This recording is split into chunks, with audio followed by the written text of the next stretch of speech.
this really just a tragedy or a carefully crafted catalyst? Something's wrong.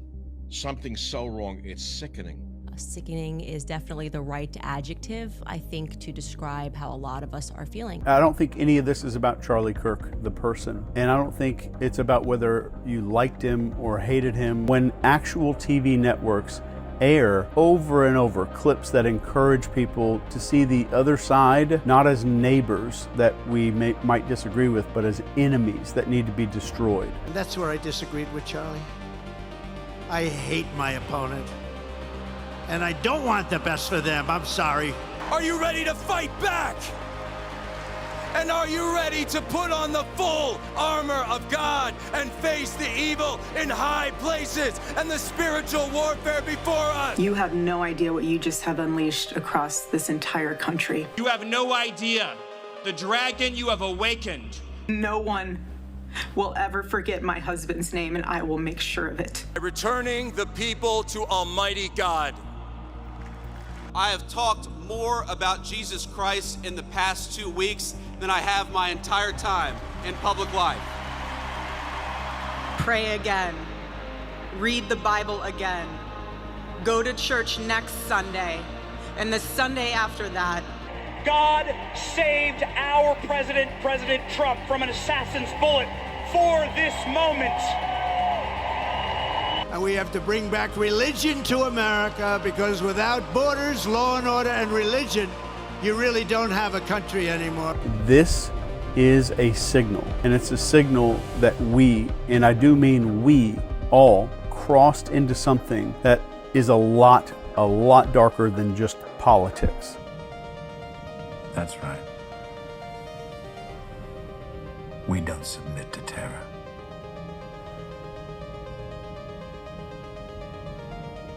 We make the terror. At first glance, Charlie appears to be a genuine man of faith, honest, kind, and deeply respected across denominations. And I had a quick question about anti-Semitism online. Another question here they asked about Candace Owens, and I'm a big fan of you, I was a big fan of her, but she's obviously been going down this anti-Semitic bent. And through her, I'm kind of finding out about these other characters online, like Nick, for instance. I'm sure you've heard of him. And these people, they've been active for a long time, and it seems like they've just been ignored, which is working, but now they're kind of surging in popularity. And as someone who, I enjoyed watching your debate. Of course they're surging in popularity. They're talking against the Jews, the evil Jews. That's the trendy thing now. Sneeko also is using the same tactics. Andrew Tate, same tactics. Dan Bilzerian, same tactics. Are they people you'd be willing to engage with and maybe shut them down in a way through a debate or something like that? Well, I mean, I'm not going to debate Candace. But no, look, I'll debate anybody that shows up at our campus, so that's first and foremost. But I do want to take what you say and extrapolate that there is a corner of the internet of people that want to point and blame the Jews for all their problems. Everybody, this is demonic and it's from the pit of hell, and it should not be tolerated.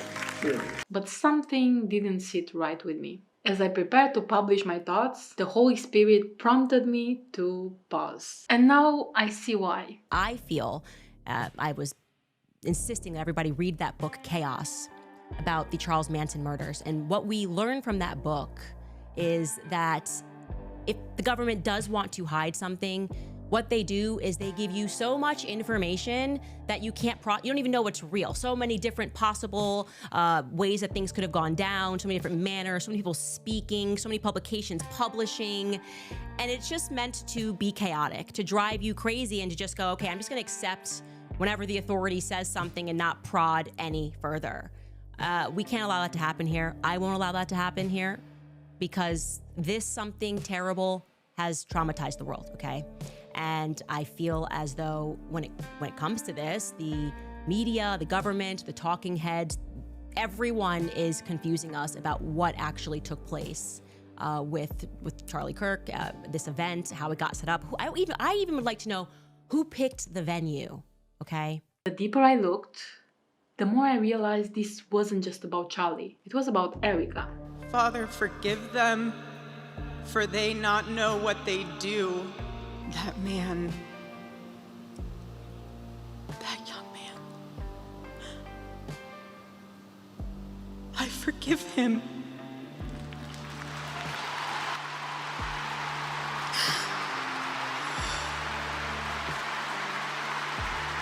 Her background is laced with symbolic red flags like rumored Masonic rings, ties to Homeland Security through her mother. How did your mom choose Phoenix? So she chose to move to Phoenix from Ohio because there was more of an opportunity for a female business owner out here, especially from the standpoint of she was getting involved with the government, so Homeland Security and Department of Defense.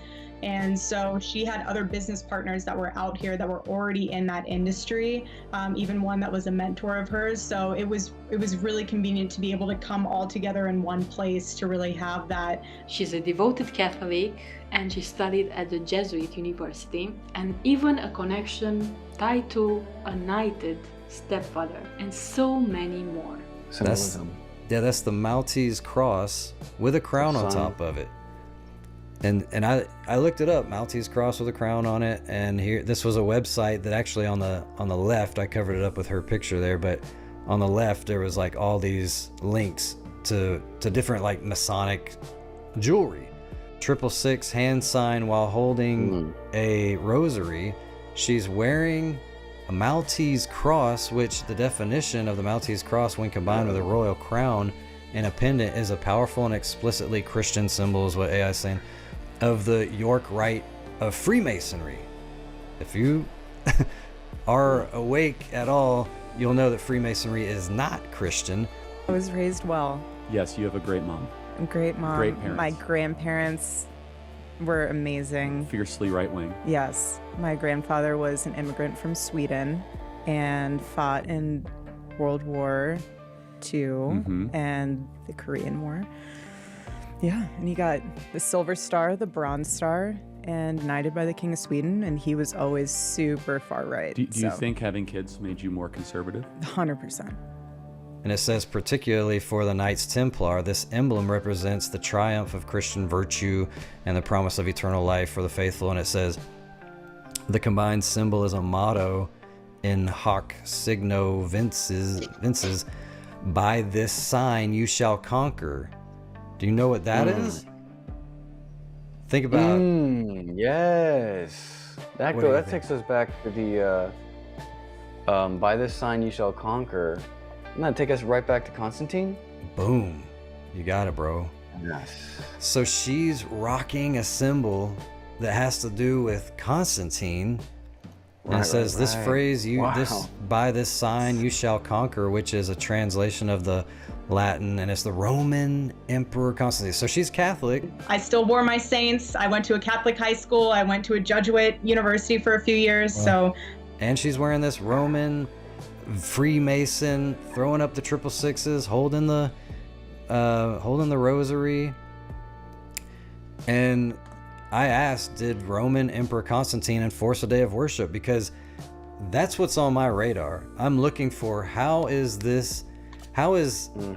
politics and religion going to unite? How are we going to have a mark of the beast system where you must worship this way or die? And it's going to look like peace and safety. Like, how are we going to get to that? No, it was one of those things that was very important to my mom. And I think especially too, since it was just her and I, she really wanted to drive home the importance of how like church is a center part of your life. And Sunday, I think another thing too, and looking back on it, the importance of the Sabbath, I think is something that's really overlooked these days. And to her, that was something that was just, you know, we're going to church, period. Amen. Like, no ifs, ands, or buts. Amen. Pray again. Read the Bible again. Go to church next Sunday. And the Sunday after that.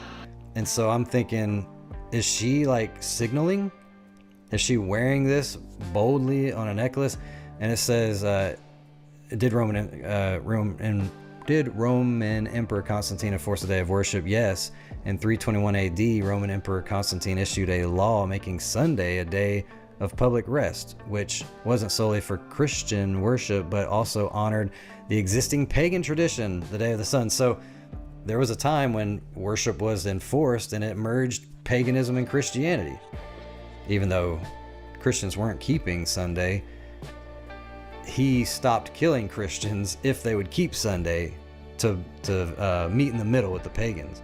But my father ended up moving out here as well because my grandparents had a home out in Sun City. And so it took a little bit to get everyone out here. It took several years, but by that time, everyone was out here. So we had a little bit more family than just us. I think these aren't just coincidences. Could Erica have been placed in Charlie's life intentionally? As a handler, a honeypot, or even a puppet for a larger agenda? Just think about it.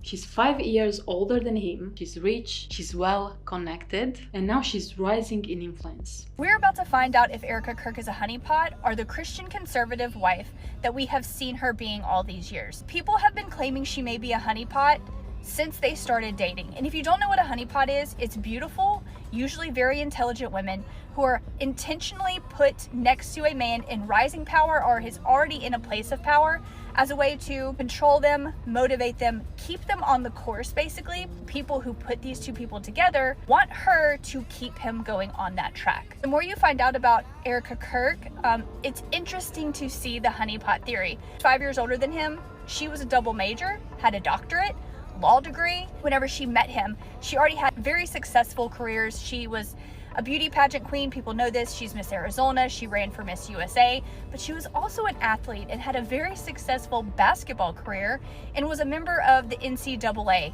She also started clothing lines. The list just keeps going. She's also modeled, acted, a casting director. And Erica herself has even founded nonprofit organizations. I think that's why a lot of people who know all this about her are comparing her to Serena Joy, but people who don't know this about her are comparing her to that crazy conservative Christian from True Blood. And I feel like the more you know about Erica, it's going to be interesting to see what Erica Kirk achieves in the next months, years, how Charlie was so much more successful once he aligned himself with her, whether she was a honeypot or not. Know something really weird? So she had said in a podcast that she had never competed in pageants and had never done any modeling before until one day she receives an invitation in the mail to become a model and start doing pageants. And the pageants that she started doing were Miss USA pageants owned by Trump. So she modeled for Trump. She was one of Trump's pageant girls, but did you know that she was also a casting director at the same time that she was doing all of this stuff for Trump? Now, she doesn't specify on her website if she worked as a casting director for Trump, but around the time that she was claiming to be a casting director, she also owned a ministry that was working with the US military in Romania. The area in Romania where she was operating this ministry had a bunch of locals accusing these evangelical ministries of kidnapping children and trafficking them out of the country. These children were being found in the UK, in Israel, and were also being sent to undisclosed private islands. Locals demanded authorities look into it, but they never did. Now, Charlie Kirk really wanted the Epstein files released, but did his wife? Prior to marrying Charlie Kirk, she was a multi-millionaire on her own, and since his passing, she's also amassed all of his wealth plus an additional at least $5 million in donations. She's currently considered the most powerful woman in the United States, with mega fans begging her to run as vice president in 2028. Is this all just a coincidence? She's a baptized Catholic who's wearing a Maltese cross, who's wearing a G on her finger, who's went to a Jesuit Catholic university? Then she gives the speech that's 33 minutes long, and in here she's saying, you have no idea what you have just unleashed across this entire country and this world. Yeah, inciting a civil war. Exactly. You're gonna put the... And someone somewhere is gonna say, hey, that's me. She's speaking to me. Yep. You're gonna put the widow of the man who just died and she's saying... Angry. Look at her face. It's yeah. I get it. She's if you're digging into this and you're seeing, yeah, she's mad, she's upset because she's upset with the left. I get it. If that's the way you see it, no disrespect there. But I mean, if you look at it from another angle, this is a woman who looks angry, and now you have all these sympathizers. Yep. And now these sympathizers are saying, that's the last straw. Are you ready to fight back? And are you ready to put on the full armor of God and face the evil in high places and the spiritual warfare before us? Then put on the full armor of God. Do it now. Now is the time. This is the place. This is the turning point for Charlie.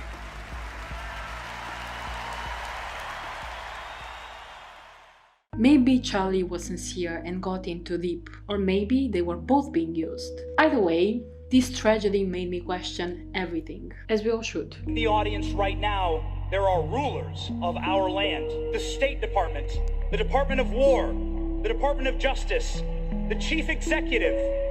Just think about it. Right after Charlie's death, staged or real, it doesn't really matter for the dark forces. The serpent that gives you a knowledge of good and evil, and he is the one who is deified. You'll see skulls and babies representing life and death, cycles of life and death, it's a reincarnation. It sees forwards and backwards. Often these are half white, half black, representing the knowledge of light and the knowledge of darkness. And whether you worship the dark side or whether you worship the light side doesn't really make any difference. That is why it is interesting that the light side worshippers are known as Luciferians, and the dark side are known as witches, wizards, and Satanists. And they are the best of friends because the deity is the same. It doesn't matter which vehicle you use to get to know him, it is the same deity. He was killed because his words made a difference, because he was showing people the light, and he was killed by the dark. Millions of Christians, even from opposite camps, came together to pray, to mourn, and to attend church. I've never seen the radical interest in faith that we're seeing right now. I'll tell you, if I use my parish just as a little example, I have maybe, I don't know, little more than 1,000 active parishioners that are here regularly. And over the years of my ministry, I've catechized, I've instructed and prepared people for baptism. You know, maybe 20, 30, 40, a really great year would be 40 people. I have over 200 people in catechism right now. And this is happening all across the country. Germany, New Zealand, Italy, London, Korea, Brazil, Pakistan, Venice, Poland, Sweden, Paris, France, 500,000 in Poland, the Netherlands. A couple of days ago, my niece, or my granddaughter, left for college in Europe. Her mother noticed that she packed a Bible. When her mother asked her why she made that choice, she said, "I want to live more like Charlie." And it's... Last week we saw people open a Bible for the first time in a decade. We saw people pray for the first time since they were children. We saw people go to a church service for the first time in their entire lives. I always felt a little uncomfortable talking about my faith in public as much as I loved the Lord and as much as it was an important part of my life. I have talked more about Jesus Christ in the past 2 weeks than I have my entire time in public life.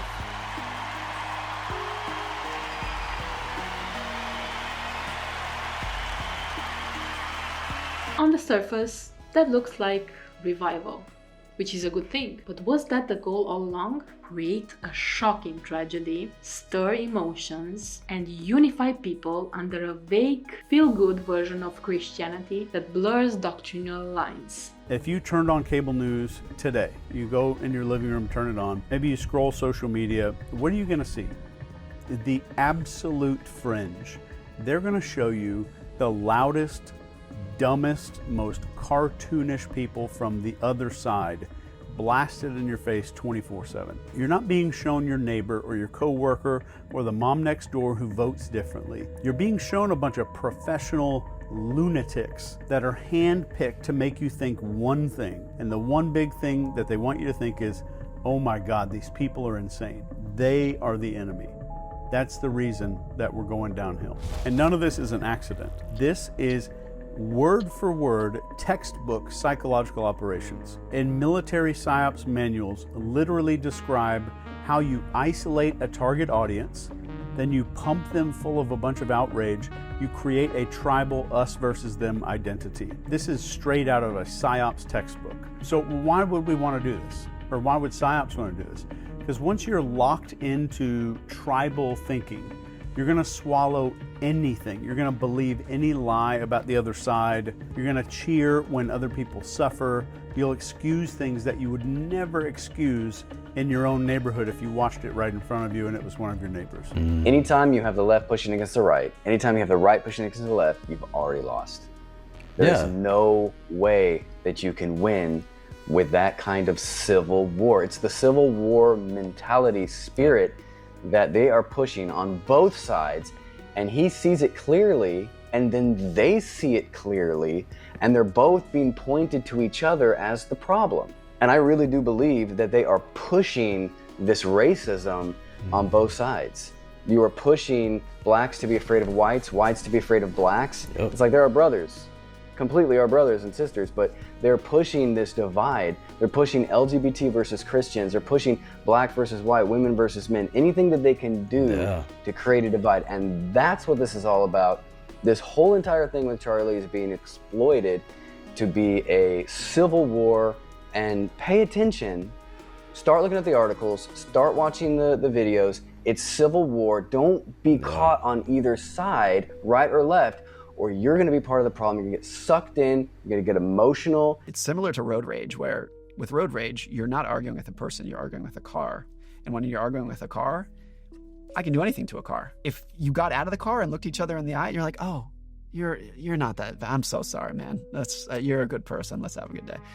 And with politics, you can do terrible things to them. Yeah. But them doesn't really exist. It's Bill and Steve and Sue and Rhonda and whatnot. And so when the argument in the last 24 hours is they did this. Yeah. They cheated like dogs, but we got them back, didn't we, huh? Got them back. Charlie's murder was not just an attack on one man or one movement. It was an attack on our entire nation. You cannot defeat us, you cannot slow us, you cannot stop us, you cannot deter us. We will carry Charlie and Erica in our heart every single day and fight that much harder because of what you did to us. You have no idea the dragon you have awakened. Are you ready to continue the mission? Are you ready to fight back? And are you ready to put on the full armor of God and face the evil in high places and the spiritual warfare before us? Yeah. No, I understand that point, but it's one person. Gosh, yeah. I mean, you know that more starkly than anyone as a podcaster, because I sit here with everybody of all political opinions, extreme left, pretty extreme right. And at this table, we get along. Right. We get along, and even off camera, we get along. This does not happen overnight. It is a formula, and I'm going to lay it out for you very plain right here. Number one is isolation. And this is where you don't just disagree with people anymore. You're told not even to interact with them. You don't have friends on the other side. Don't date them. Don't work with those people. You need to cut them out of your life. That is step one. And if you're paying attention, that's also step one of joining a cult. So step two is echo chambers. You surround yourself only with opinions that sound just like yours. Social media makes damn sure of this. And algorithms serve you more of what already pisses you off. And this has been proven and documented in research. So that rage gets recycled and concentrated like moonshine, like a moonshine still. And if you haven't caught on yet, this is step two of building a cult, a dangerous cult. So step three here is the tribal script. This is the us versus them narrative. Your side is righteous, their side is evil. Every single issue is framed like a holy war, and it doesn't matter if it's taxes or healthcare. It's suddenly life or death, and it's good versus evil. And if you add outrage and righteous superiority, and our brain chemistry starts going bonkers, crazy, that cocktail makes people feel morally justified in hating and silencing and celebrating violence. That is true radicalization. That's how you turn regular people into basically a sleeper agent without them even knowing. The bad news is that what I just said is only the beginning, and it's happening on both sides of the imaginary aisle. Here's the truly horrifying part. All of this, it's not just a result of some advertising and algorithms. This is deliberate, and I would stake my reputation on it. This is not just some accidental byproduct of politics. This, what we're seeing right here, is engineered step by step to keep you outraged and blind and keep you just kind of stabbing and punching at shadows. All the while, this real power, the people who profit from division, stay completely untouchable. So keep this in mind while we're talking. You have more in common with someone who voted different than you did than the people that you see parading their narratives on TV. One thing is for sure, we are being emotionally stirred, not spiritually grounded. Not only this is an issue, but we also have other individuals who's calling for the death sentence of the young man who killed Charlie Kirk. Two extremes. The two extremes. They're saying death penalty. Death. I'm like, wait a minute. You're now trying to tell me that Christ is influencing you to say that. That's the Spirit of God that's saying that. Erica is now positioned to become a national figure, possibly even a VP candidate in 2028. The media elevates her as the good left of Charlie, and if she speaks, people listen. But what if her voice, formed by Catholic influence, trained in Jesuit institutions, is being used to soften Protestants' convictions and push for a false unity? Could this all be leading toward the long prophesied unification of church and state under a counterfeit Sabbath law enforced in the name of Charlie and peace? A couple days ago I learned that Kirk, actually in German, the German language, means church. So on this Sunday morning, I'd like to think we're all in Charlie's church. Pray again. Read the Bible again. Go to church next Sunday and the Sunday after that, and break free from the temptations and shackles of this world. And we have to bring back religion to America, because without borders, law and order, and religion, you really don't have a country anymore. We want religion brought back to America. We want to bring God back into our beautiful USA like never before. We want God back.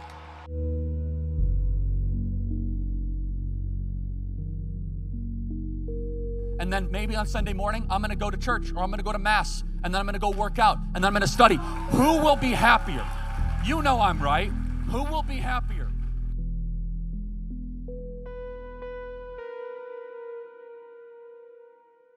All we know is this. No one knows what Charlie was writing about the Sabbath in the book set to release on December 9th. Yet, somehow, it's already #1 bestseller. Not the Bible, but that book for sure. Since Erica Kirk forgave her husband's killer, I guess it's time for me to forgive my brother's killer. Friends, I think we must remain vigilant. This isn't about hating Erica or judging Charlie's heart. Only God knows how to do that. But I think symbols speak louder than words. 2 days later. Where the bullseye is and where the arrow lands, that's called the sin distance. Charlie, Christ, died at 33 years old. Charlie always had that revival energy, didn't he? You're getting a little aggressive. And agendas hide behind noble causes. He was an Eagle Scout who spent his school lunch breaks listening to another champion for liberty. I got to know him very well and saw immediately that Charlie was actually a master builder.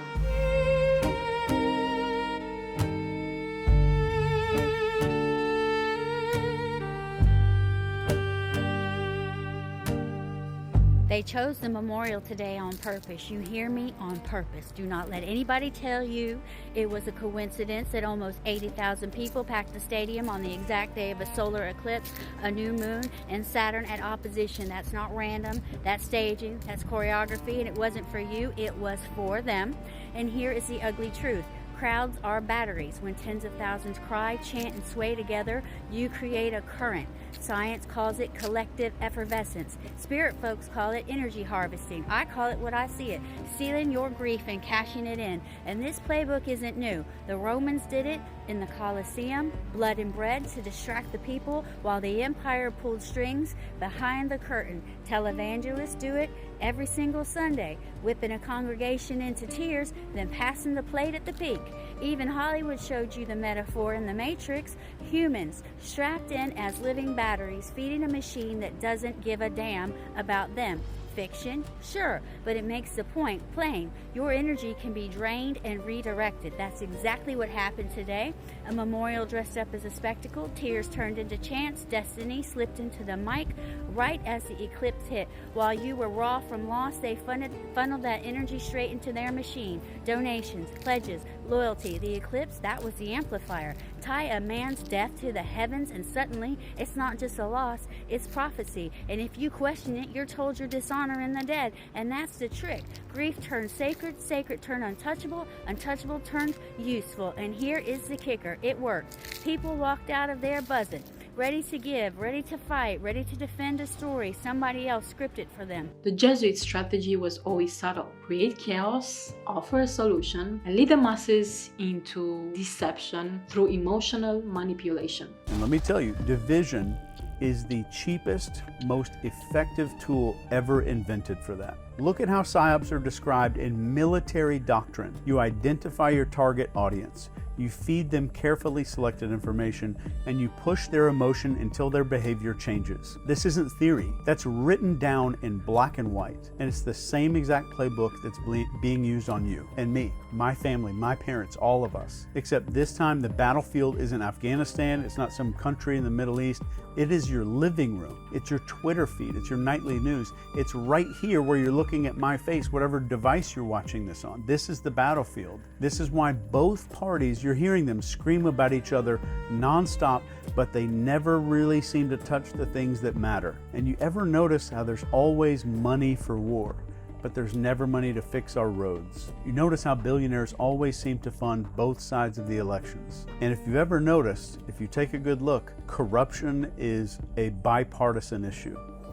That's not incompetence. So whatever it is for the elites, they need you locked in this tribal, us versus them, tribalistic warfare. Because if you ever woke up and you started to realize that you share more in common with the other side than a single millionaire donor on your own side, the entire game starts to collapse. Don't fall for it, my friend. Remember that Jesus prayed for Judas. Stephen prayed for his murderers. So yes, we must pray for Erica too. I think this is the Spirit of God, whether she's complicit or just a pawn. But we cannot let compassion blind our discernment. Test every spirit. Read between the headlines. Don't just react. Respond with prayer and scripture. Because what seemed like tragedy could in fact be the final act of a carefully crafted plan to deceive even the elect. I forgive him.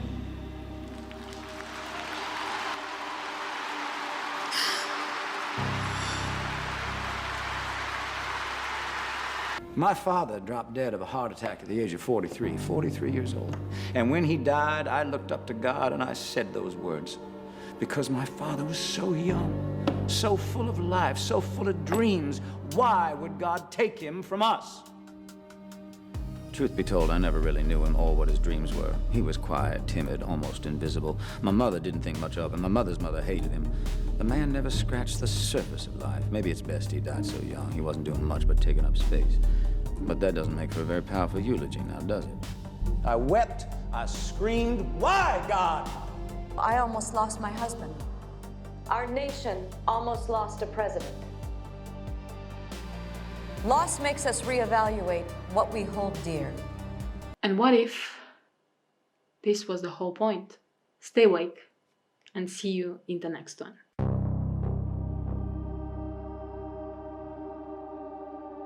And Erica, if you ever see my video, I challenge you to prove me wrong, as Charlie would do. For the things I saw that tie you to Freemasonry, I truly hope I'm mistaken, and I'll be praying that you're not, or never become a Judas.